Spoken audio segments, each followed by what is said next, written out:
Grognard here, and I wanted to talk today about dealing with a lot of characters. Now, what I'm talking about is a lot of NPC characters mostly. Um, Aside from running giant war battles or things like that, which is another episode sometime. I'm like I like action. I like swashbuckling adventure and swinging from stuff and Indiana Jones type, that kind of thing. And sometimes that involves a lot of faceless, the faceless crowd, the faceless minions of the bad guy or whatever like that. Or sometimes, you know, like I'll tell you a story about 2 Mondays ago. I was uh, I was running Castles and Crusades, and we have 4 players.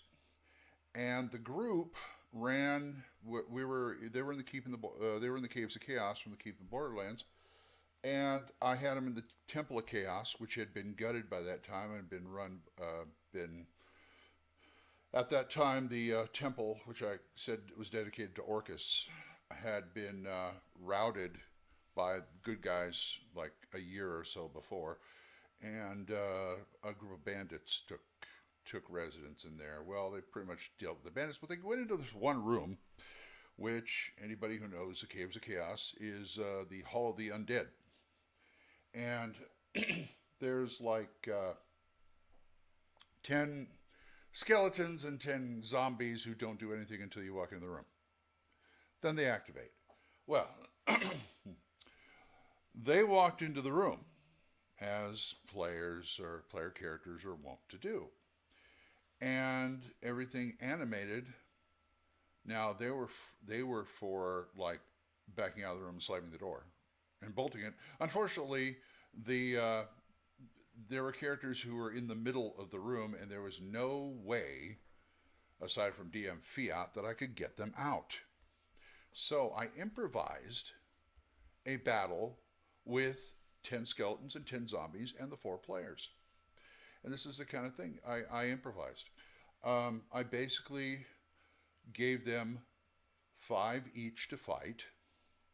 And all of a sudden, these were like, I didn't even deal with the hit points.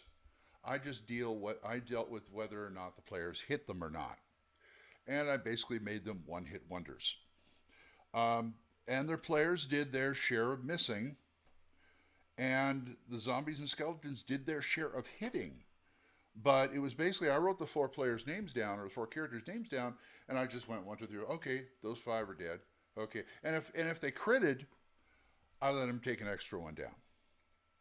Easy peasy. That way, it's still a fight, and they still got a chance to like screw up or I think one of them got touched by a zombie. Well, he got touched 3 times by a zombie who kept blowing his roll, and he did not get paralyzed. But I want that. You want the chance of danger there. You want the chance, even if it's something like this. So they did take a chance going in there, but they came out relatively unscathed. I mean, I think a couple of them were down to half hit points because they did manage to score a hit or two. But dealing with a lot of NPC extras, mooks, whatever you want to call them, is what I want to talk about. Now, that's one way to do it. I kind of like that. I may keep it for other games. Um, it started me thinking way back when, because I used to have this book, Lands of Mystery, by Aaron Alston. It was written for Justice Incorporated, which was for the Hero system. The game is now known as Pulp Hero. This is a rare book. I wish I still had it. It was also had triple stats for Chill, Call of Cthulhu, and Daredevils in there. And it was basically how to run Lost World mysteries, or Lost World Pulp. And if I remember correctly, with the Hero system, he came up with a system for dealing with lots of extras. Because you got tribal warriors and a bunch of maybe lots of spiders or lizard men or dinosaurs or whatever. Basically, he made them either 1, 2, or 3 hit mooks, and so you just keep track of how many hits the guy's got. no problem. And I love that kind of stuff. That I eat that up. Now, another one that does it well is Savage Worlds. Savage Worlds divides the whole world into extras and aces. And the player characters and the main villains and some of the supporting characters are, what am I saying, aces? It's not an aces. I just, wild cards. Thank you, Glenn. Wild cards. And what you do, it's basically pretty much the same thing. Wild cards are the main players. They have full stats. They can take more hits, and they have more to do. Now the extras, first of all, they only get about 4 skills. They have average stats, and they don't roll the wild die like the wild cards do, which is sometimes you can save your bacon. The theory is they're either up, down, or off the board. So if you strike at an extra or sometimes a series of extras, and you hit, they're down. That doesn't mean they're out. They're down. They have a chance of recovering in other turns. But if you hit them hard enough, they're off the board. Or if they don't get to pop up, they're off the board. If they don't get the recovery. Same thing. I like that. Now another one that doesn't. This is a Savage Worlds supplement called Thrilling Tales. It's pulp.